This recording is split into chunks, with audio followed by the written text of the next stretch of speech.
అండి ఈరోజు యోబు గ్రంథము 28వ అధ్యాయాన్ని మనం చదువుకున్నాం. ఈ యొక్క అధ్యాయము చాలా చదువుతున్నప్పుడు అనిపించింది. ఎందుకంటే జ్ఞానము గురించిన ఆ విలువను మనం తెలుసుకోవాలని మరి యోబు భక్తుల ద్వారా మరి దేవుడు రాయించిన ఈ అధ్యాయము చదువుతున్నప్పుడు నిజంగానే ఎందుకంటే జ్ఞానము అనేది చాలా ఈజీగా తీసుకుంటారు, కానీ జ్ఞానము ఎక్కడ దొరుకుతుంది, అసలు జ్ఞానం యొక్క విలువ ఏంటి, జ్ఞానము గురించిన మరి ఆ విలువలు మనం ఇక్కడ ఈరోజు తెలుసుకుందాం. నిజంగా మరి ఎందుకంటే ఇక్కడ చూసినప్పుడు యోబు ఎందుకు అంతగా జ్ఞానం గురించి రాశాడంటే, యోబు జ్ఞానవంతుడు అనే విషయం మనందరికీ తెలుసు. ఎలా తెలుసు అంటే ఇక్కడ చూస్తే ఆఖరి వచనంలో 28వ వచనంలో యెహోవా యందలి భయభక్తులే జ్ఞానమనియు దుష్టమును విడిచిటే వివేచన అనియు నరులకు సెలవిచ్చుచున్నాను. కాబట్టి ఈ మాట మనం చూసినప్పుడు యోబు జీవితంలో మొదటి అధ్యాయంలో మొదటి మాటే మనకు కనబడద్ది. దేవుడు మరి ఈయన గురించి ఇస్తున్న ఒక సర్టిఫికెట్ చూసినప్పుడు దేవుని యందు భయభక్తులు కలిగి చెడుతనమును విసర్జించిన వాడు అని మనం ఇక్కడ చూస్తున్నాం. అదే 7వ వచనంలో కూడా మాట్లాడుతుంది. యెహోవా ఎక్కడ వచ్చి 8వ వచనంలో కూడా దేవుని యందు భయభక్తులు కలిగి చెడుతనమును విసర్జించిన వాడు. అంటే ఇక్కడ చూసినప్పుడు దుష్టమును యెహోవా యందు భయభక్తులే జ్ఞానమనియు దుష్టత్వం విడిచిటయే వివేకమనియు ఆయన నరులకు సెలవిచ్చాను. కాబట్టి జ్ఞానము ఎక్కడ అంటే జ్ఞానము గురించి మనం తెలుసుకున్నప్పుడు జ్ఞానముకి ఎక్కడ ప్లేస్ ఉంది అంటే ఈ యొక్క అధ్యాయం చూసినప్పుడు అన్నిటికీ ఒక స్థలం అనేది మనకి ఇక్కడ కనబడుతుంది. వెండికి వెండికి స్థలం ఉంది, ఇనుముకి స్థలం ఉంది, బంగారానికి స్థలం ఉంది, రాళ్ళకి స్థలం ఉంది. మనుషులు చీకటికి అంతము కలుగజేయుదురు, గడాంధకారంలోను మరణాంధకారంలోను ఉండు రత్నంలోను వెతుకుచు వారు భూమి అంతలముల వరకు సంచరించరు. అంటే ప్రతి దానికి ఒక్కొక్క స్థలాన్ని దేవుడికి మరి ఇచ్చాడు. అంటే ఇచ్చాడు కాబట్టి మరి కానీ దేనికి స్థలం లేదు అంటే జ్ఞానానికి అనేది స్థలం అనేది ఎక్కడ మనకి మన ఈ అధ్యాయం చదువుతున్నంతసేపు కూడా మనకి ఎక్కడా కనబడదు.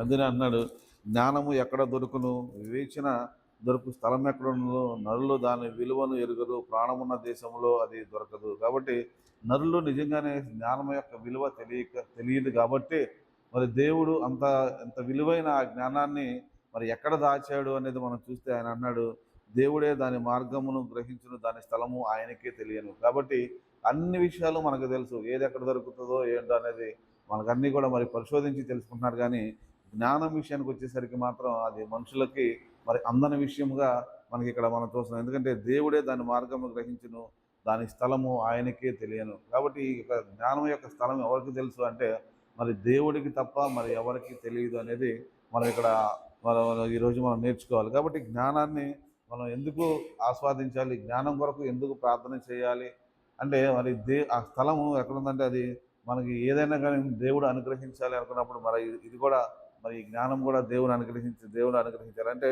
యెహోవా యందు భయభక్తులే జ్ఞానము. కాబట్టి దేవుని యందు భయభక్తులు కలిగి ఉంటమే జ్ఞానము. దేవుని అడుగుడి జ్ఞానము పొదువైన అడుగుడి ఆయన మనకు అనుగ్రహిస్తాడు.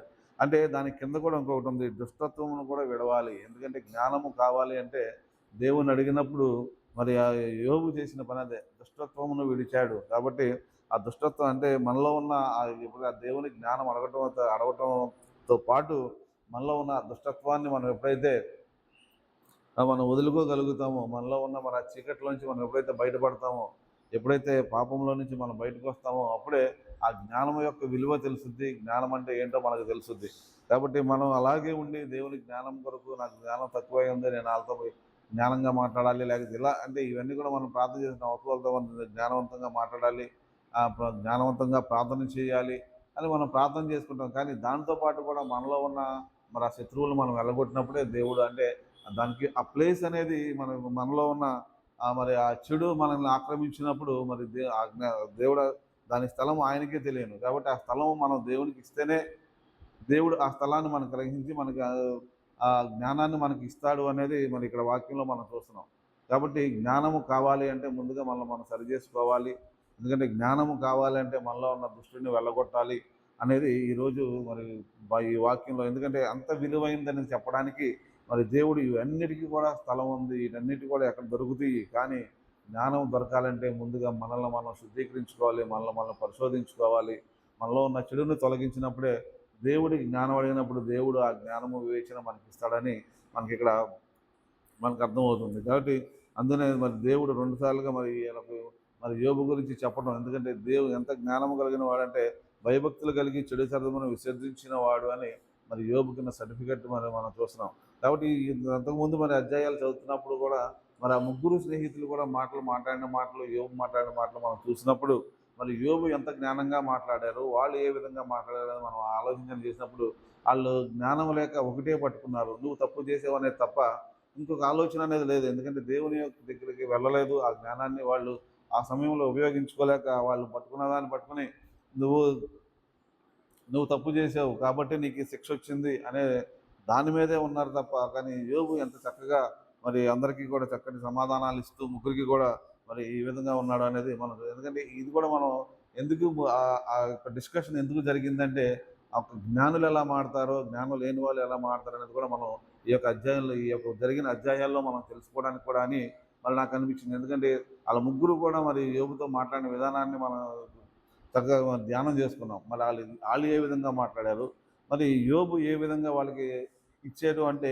ఇది అంటే జ్ఞానము లేని వారితో జ్ఞానము కలిగిన వాడు ఏ విధంగా ఉన్నాడు అనేది కూడా ఆ యొక్క అధ్యాయాలను బట్టి మనం విశ్లేషించిన దాన్ని బట్టి మనం ఆ యొక్క చదువుకున్న దాన్ని బట్టి మనకు కూడా మనకు అర్థమయ్యే రీతిగా, అందుకనే ఒక జ్ఞానమును గురించి మరి ఒక అధ్యాయం రాశారంటే నిజంగా ఆ విలువ ఎంత గొప్పదో మనం తెలుసుకోవాలని ఆ యొక్క ఈజీగా దేవుడా నాకు జ్ఞానవి అనే ఒక మాట కంటే మనం ఎందుకంటే ఎంత విలువైనది అనేది మరి యొక్క అధ్యాయం అంటే బంగారము వెండి ఓఫీర్ కంటే అసలు అది ఏది కూడా దీనికి చాటి రాదు అనేది మనకి ఇక్కడ కనబడుతుంది. కాబట్టి ఇలాంటి జ్ఞానం మనకి కావాలి అంటే తప్పకుండా మనం ఏం చేయాలంటే చాలా శ్రమ పడాలి. అంటే మనం ఎంతసేపు అంటే మనం అంటే ప్రతి దానిలో నుంచి మనం బయటపడాలి అంటే ప్రతి ఒక్క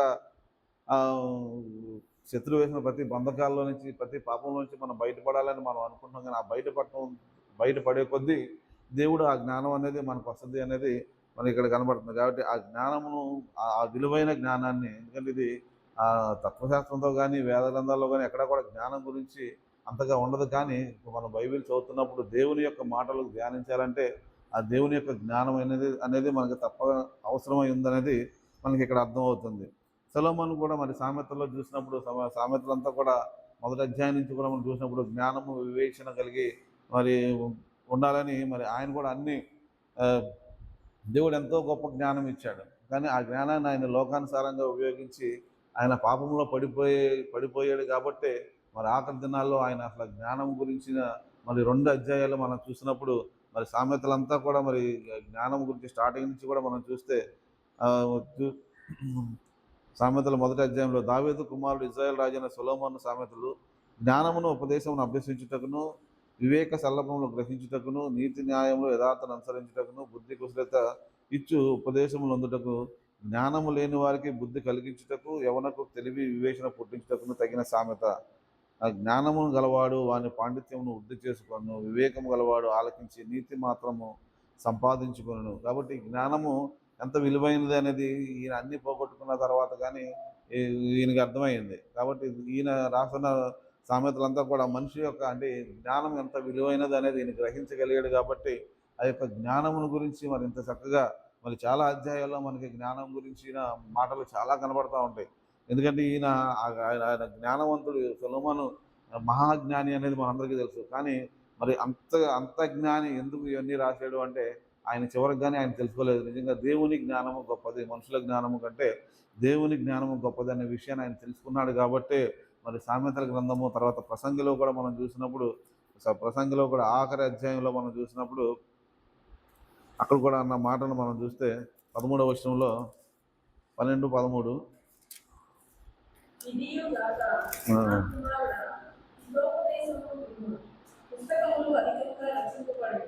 దానికి అంతము లేదు.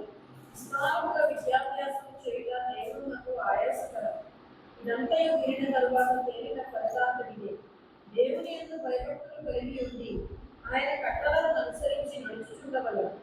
మానవ కోటికి ఇదే విధి. మానవ కోటికి విధి ఏంటంటే ఆయన యందు దేవుని యందు భయభక్తులు కలిగి ఉండి ఆయన కట్టలను అనుసరించి నడుచుకునవలెను. కాబట్టి భయభక్తులు కలిగి ఉండడమే కాదు, ఆయన యందు భయభక్తులు కలిగి ఉంటే మనకు జ్ఞానం వచ్చేస్తది అనేది కాదు గానీ, ఆయన కట్టడలను అనుసరించి నడుచుచుండవలెను. ఈయన కూడా చెప్తున్నాడు. ఆయన కట్టడలను అనుసరించి నడుచుచుండవలెను. భయభక్తులు కలిగి ఆయన కట్టడలు ఎప్పుడైతే మనం భయభక్తులు కలిగి ఆయన్ని మరి చెడుతనాన్ని విసర్జించాలని చెప్పేసి యోబు భక్తుడు చెప్తున్నాడు. ఇక్కడికొచ్చేసరికి ప్రసంగిలో ఈయన చెప్తున్న మాటలు ఆయన కట్టడలను అనుసరించి నడుచుచుండవలెను. అప్పుడే ఇది మానవ కోటికి ఇదియే విధి. కాబట్టి మానవులందరికీ కూడా ఏంటిది అంటే ఆయన యందు భయభక్తులు కలిగి ఉండాలి. ఆయన కట్టడలు అంటే ఆయన యందు భయభక్తులు కలిగి ఉండి ఆయన మరి ఆ యొక్క చెడుతనాన్ని, దుష్టత్వాన్ని మనలో నుంచి మనం ఎప్పుడైతే దూరపరుస్తామో మరి అప్పుడే దేవుడి యొక్క జ్ఞానం అనేది మనకొస్తది. ఇదే మానవ కోటికి విధి అని చెప్పేసి మరి సొలొమోను భక్తుడు చెప్పాడండి. ఎంతగా మరి ఆయన మరి చేసిందంతా కూడా మనం చదువుకున్నాం. సొలొమోను గురించి మనం చదువుకున్నాం. దేవుడు ఎంత జ్ఞానం ఇచ్చాడు, ఎంతగా ఆయన ఆశీర్వదించాడు, ఎంతగా ఆయన వృద్ధి పొందాడు అన్నీ కూడా మనకు తెలుసు. ఆయన కోసం మరి దావీదును ఏ విధంగా సిద్ధపరిచాడు అన్నీ కూడా మరి ఒక మందిరాన్ని కట్టడానికి మరి అన్నీ కూడా సమకూర్చి ఇచ్చినప్పుడు మరి ఆయన ఇచ్చిన జ్ఞానాన్ని బట్టి మరి చక్కటి మందిరాన్ని కట్టడానికి దేవుడు ఇచ్చిన జ్ఞానం చూసినప్పుడు మరి చాలామంది కూడా మరి సొలొమోను జ్ఞానం కావాలని ప్రార్థన చేసేవాళ్ళు కూడా చాలామంది మనం చూస్తూ ఉంటాం. కాబట్టి కానీ ఇక్కడికి వచ్చేసరికి ఆయన లాస్ట్కి తెలుసుకున్న విషయం ఏంటంటే మొత్తం అంతా కూడా ఇదంతా విన్న తర్వాత తేలిన ఫలితార్థం ఇది దేవుని యందు భయభక్తులు కలిగింది ఆయన కట్టడలు ఆచరించడం అనేది మరి ఈరోజు మనం కాబట్టి దేవుని యందు భయభక్తులు కలిగి ఉండటమే కాదు కానీ ఆయన కట్టడ ఆచరించడం అంటే మన దుష్టత్వాన్ని మనలో నుంచి తొలగించుకోవడం అనేది మనం చూస్తున్నాం. కాబట్టి అంత విలువైనది మరి ఈరోజు మరి యోబు మనతో మాట్లాడుతున్నారు ఏమని మరి ఆ యొక్క జ్ఞానాన్ని మీకు కావాలంటే మమ్మల్ని మీరు సరి చేసుకోండి. ఆ యొక్క ఆ, దేవుని యందు భయభక్తులు కలిగి ఉండటమే కాదు కానీ వాటి నుంచి మనం దూరంగా ఉన్నప్పుడే ఎందుకంటే వివేకం అనేది కూడా చాలా అవసరమైనదని అంటే జ్ఞానంతో పాటే అది కూడా రావాలి. ఎందుకంటే జ్ఞానం వచ్చింది ఆ వివేచన లేనప్పుడు మరి ఆ జ్ఞానం ఉండటం వల్ల సరిపోదు. ఎందుకంటే ఈ యొక్క మరి ప్రసంగికి దేవుడు జ్ఞానం ఇచ్చాడు కానీ ఆ వివేచన అనేది మనకి ఇదైపోవటం వల్లే కదా మరి ఆ విధంగా ఇదైపోయాడు. కాబట్టి వివేచన జ్ఞానం రెండు కూడా మనకి ఎంతో అవసరమైనది. కాబట్టి దాని గురించి ఎంత శ్రేష్టంగా ఒక అధ్యాయాన్ని మరి అంటే వాటి యొక్క విలువను తెలియడానికి దేవుడు ఒక అధ్యాయాన్ని మనకి రాసి ఇవ్వడం అనేది జరిగింది. కాబట్టి ఒకసారి తర్వాత కొరింథీయులకు రాసిన పత్రిక మొదటి అధ్యాయం నుంచి 3 అధ్యాయాల వరకు కూడా మనకంతా కూడా జ్ఞానం గురించి మనకు కనబడతా ఉంటుందండి. మరి ఎక్కడ కూడా 17 మొదటి అధ్యాయం 17వ వచనం చూస్తే పౌలు గారు చెప్తున్నాడు. క్రీస్తు నన్ను పంపలేదు గాని క్రీస్తు యొక్క శిలువ వ్యర్థము కాకుండానట్లు వాక్చాతుర్యం లేకుండా సువార్త ప్రకటించుటకే ఆయన నన్ను పంపెను. శిలువను గురించిన వార్త నశించుచున్న వారికి వెరితనము గాని రక్షింపబడుతున్న మనకు దేవుని శక్తి. ముందు విషయమై జ్ఞానులు నాశనము చేతులు, వివేకుల వివేకము శూన్యపడెను అని రాయబడి ఉన్నది. శాస్త్రి ఏమయ్యేది? ఈ లోకపు తర్కవాది ఏమయ్యేది? ఈ లోక జ్ఞానము దేవుడు వ్యర్థముగా చేసి ఉన్నాడు కదా. దేవుని జ్ఞానానుసారముగా లోకము తన జ్ఞానము చేత దేవుడిని ఎరగొట్టినందున సువార్త ప్రకటన అను వ్యర్థము చేత నమ్ము వారిని రక్షించుట దేవుని దయాపూర్వక సంకల్పమే. చాలండి. కాబట్టి ఇక్కడ చూసినప్పుడు సిలువను గూర్చిన వార్త నశించుచున్న వారికి వెర్రితనముగాను రక్షింపబడిన వారికి దేవుని శక్తి. కాబట్టి నిజంగా మరి ఇది దేవుని గురించి మరి సిలువను గురించిన వార్త నశించుచున్న వారికి వెర్రితనంగాను అను రక్షింపబడి వారికి దేవుని శక్తి. కాబట్టి నిజంగా ఇది ఎందుకంటే సిలువను గురించి ఎప్పుడైతే మనం సిలువను గురించి మనం తెలుసుకున్న మాటలు సిలువ గురించిన వార్త ఎందుకంటే ఆ సిలువ మీద ఆయన మన కొరకు చనిపోయాడు కాబట్టి మన పాపాల కొరకు చనిపోయాడు కాబట్టి మన పాపాలు ఒప్పుకొని ఎప్పుడైతే మనం ఎప్పుడైతే ఒప్పుకుంటామో మరి నిజంగానే దేవుని శక్తి అనేది మనకు అనుగ్రహింపబడుతుంది. ఎందుకంటే ఎప్పుడైతే మన దుష్టులు మనలోంచి వెళ్ళిపోయినప్పుడు ఆటోమేటిక్గా మనం ఫ్రీ అయిపోయినప్పుడు దేవునితో సహవాసం చేయగలుగుతాము. దేవునితో మరి సంబంధం ఉంటుంది కాబట్టి ఆ శక్తిని మనం అనుగ్రహించగలుగుతాం.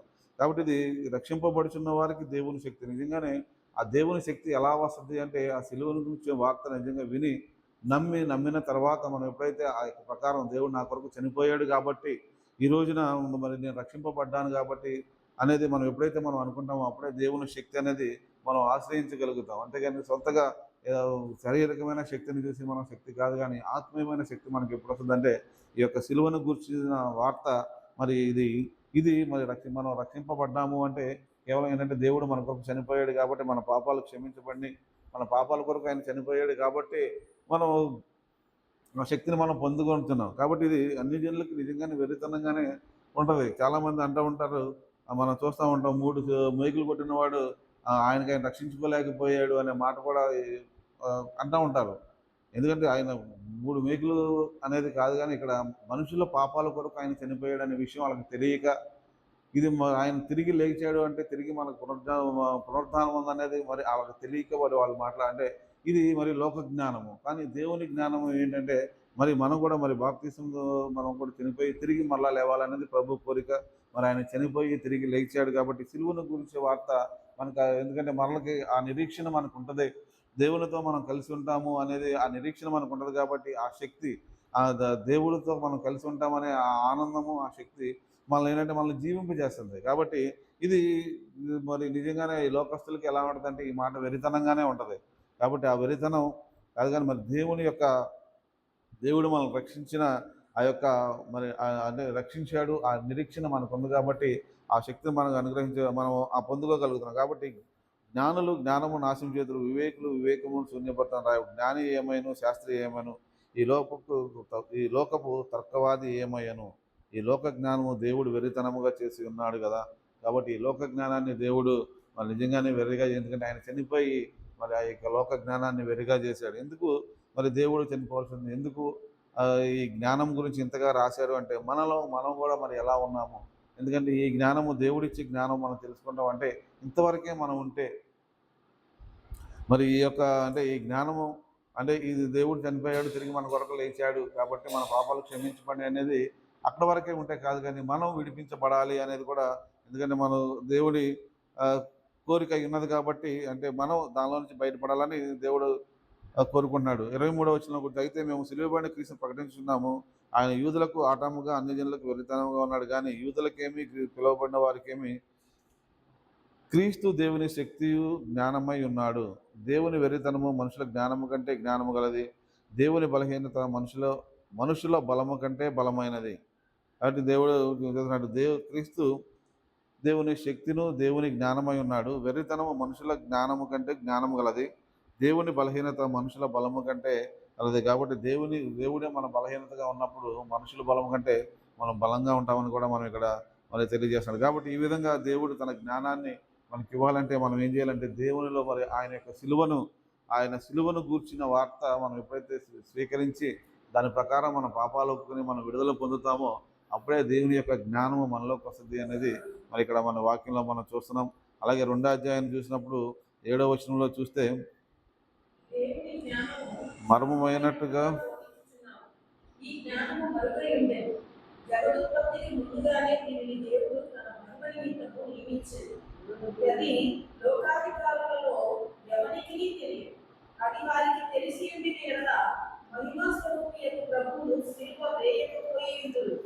ఇందును గురించి దేవుడు తనను ప్రేమించు వారి కొరకు ఏమి సిద్ధపరిచినో అవి కంటికి కనబడలేదు, చెవికి వినబడలేదు, మనుష్య హృదయములకు గోచరము కాలేదు అని రాయబడింది. చాలండి. కాబట్టి ఇక్కడ మనం చూసినప్పుడు మరి ఎలా బోధిస్తున్నారంటే ఇక్కడ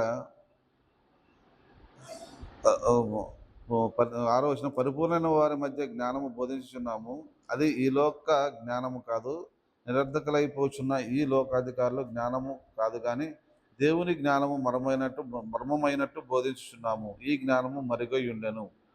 కాబట్టి దేవుని వాక్యం బోధించడానికి మనకు కావాల్సింది కూడా ఏంటంటే దేవుని యొక్క జ్ఞానం అనేది ఎంతో అవసరమై ఉన్నది. కాబట్టి దేవుని జ్ఞానము కావాలంటే ముందుగా మనం ఆయన దగ్గరికి వచ్చి, ఎందుకంటే వాక్యాన్ని మనం ప్రకటిస్తున్నప్పుడు మరి దేవుని దగ్గరికి వచ్చి దేవుణ్ణి అడిగి మరి ఆ యొక్క దేవుని దగ్గర నుంచి మనం పొందుకున్నప్పుడు ఆ యొక్క మాటలు మన హృదయంలోకి వెళ్ళిపోతాయి. ఎందుకంటే దేవుడు మాట్లాడే మాటలు, దేవుడు భయపరిచిన మాటలు, దేవుడిచ్చిన ఆ సందేశాన్ని నిజంగా అది మన హృదయంలోకి వెళ్తుంది. ఎందుకంటే మామూలుగా మనం చాలా వింటూ ఉంటాం, కానీ ఇది దేవుడు అంటే ఆత్మ ద్వారా కలిగించే ఆ క్రియ.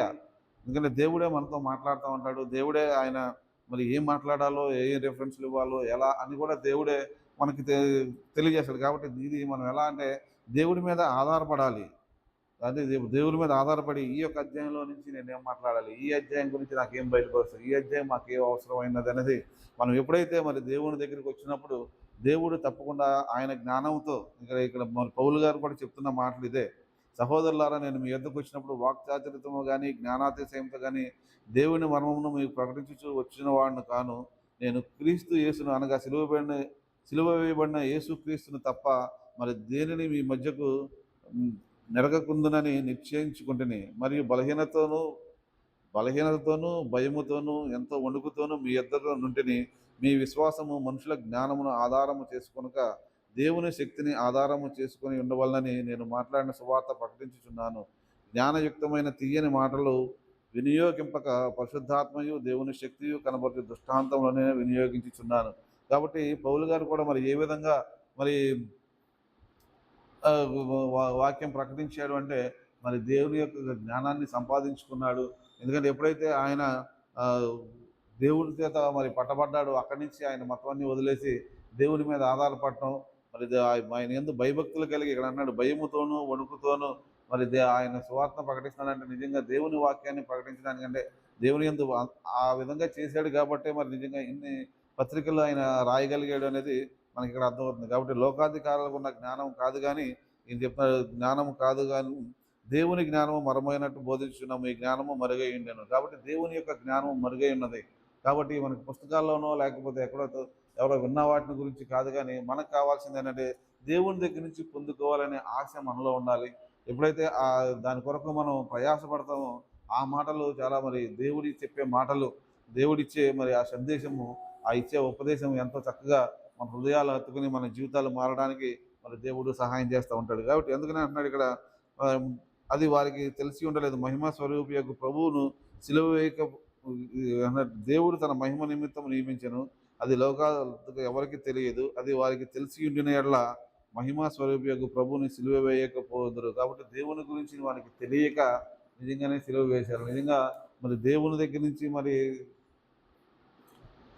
ఆ స్వస్థత పొందిన వాళ్ళు, మరి దేవుని దగ్గర నుంచి విడుదల పొందిన వాళ్ళు కూడా దేవుని సిలువ వేయండి అన్న మాటలు మనం ఆల్రెడీ విన్నాం. అంటే ఎందుకంటే దేవుని జ్ఞానము లేక మరి ఏమైపోతున్నారంటే దేవుణ్ణి మరి ప్రభువుని సిలువ వేయకపోదురు. కాబట్టి సిలువ ఎందుకు వేశారంటే దేవుని ఆ యొక్క జ్ఞానము లేక మరి ఆ సిలువ వేయడం అనేది చూస్తాం. ఇందుని గురించి దేవుడు తను ప్రేమించిన వరకు ఏమి సిద్ధపరిచినా అవి కంటికి కనబడవు, చెవికి వినపడవు, మనుషుల హృదయాలకు గోచర కావు. కాబట్టి దేవుడు మనకి ఏది సిద్ధపరిచాడో నిజంగా ఆ జ్ఞాన వివేచన లేనప్పుడు మరి దేవుడు మనకి ఏమి ఇస్తున్నాడో, మన కొరకు ఏమి సిద్ధపరిచాడో, ఏమి మరి అసలు మన హృదయం ఎలా ఉందో అనేది కూడా మనకి తెలియకుండా ఉండదంట. ఎందుకని జ్ఞానం, అందుకనే మరి యోబు అంతగా దేవుడి దగ్గర ఎందుకు ఆధారపడ్డాడు అంటే కేవలం ఆ యొక్క దేవుని మీద ఆధారపడ్డాడు. దేవుని ఆ చెడుతనాన్ని విసర్జించి దేవుని యందు భయభక్తులు కలిగి ఉన్నాడు కాబట్టి ఈ రోజున యోబు గురించి మనం అంతగా మాట్లాడుకోవడానికి మరి దేవుడు సహాయం చేస్తున్నాడు. కాబట్టి ఈ విధంగా మరి దేవుడు మనకి ఏమి ఇచ్చాడు, ఏమి సిద్ధపరుస్తున్నాడు, ఏమి మన కొరకు మన హృదయం మనకి ఏమి వినపడలేదు, ఏమి కనపడతలేదు అంటే ఆ జ్ఞానము ఆ వివేచన మనం లేనప్పుడు మనకి ఏమి కనపడవు వినపడవు అనేది వాక్యంలో మనం చూస్తున్నాం. కాబట్టి అవన్నీ మనకి కనబడాలి, వినపడాలి, మనకి తెలియాలి అంటే మనం ఏం చేయాలంటే ఆ యొక్క జ్ఞానాన్ని, ఆ యొక్క వివేచన మనం ఆశ్రయించినప్పుడు, దేవుని దగ్గరికి వచ్చినప్పుడు తప్పకుండా ఇవన్నీ కూడా దేవుడు మరలా అంటే దేవుడు మనకు అవన్నీ అనుగ్రహించి ఆయన ఒక జ్ఞానం ద్వారా మళ్ళీ మనకు తెలియజేస్తాడని వాక్యం సెలవిస్తుంది. కాబట్టి మరి దేవుడిచ్చే ఆ యొక్క ఆశీర్వాదాలు మనం పొందుకోవాలంటే మనం తప్పకుండా మరి దేవుని యొక్క జ్ఞానం అనేది మనకి ఎంత అవసరమైనదని మరి ఈ వాక్యంలో మనం చూస్తున్నాము. అలాగే 3వ అధ్యాయము 18వ వచనంలో కూడా చూస్తే, ఎవడో తన్ను మోసపరచుకొనకూడదు, మీలో ఎవడైనాను ఈ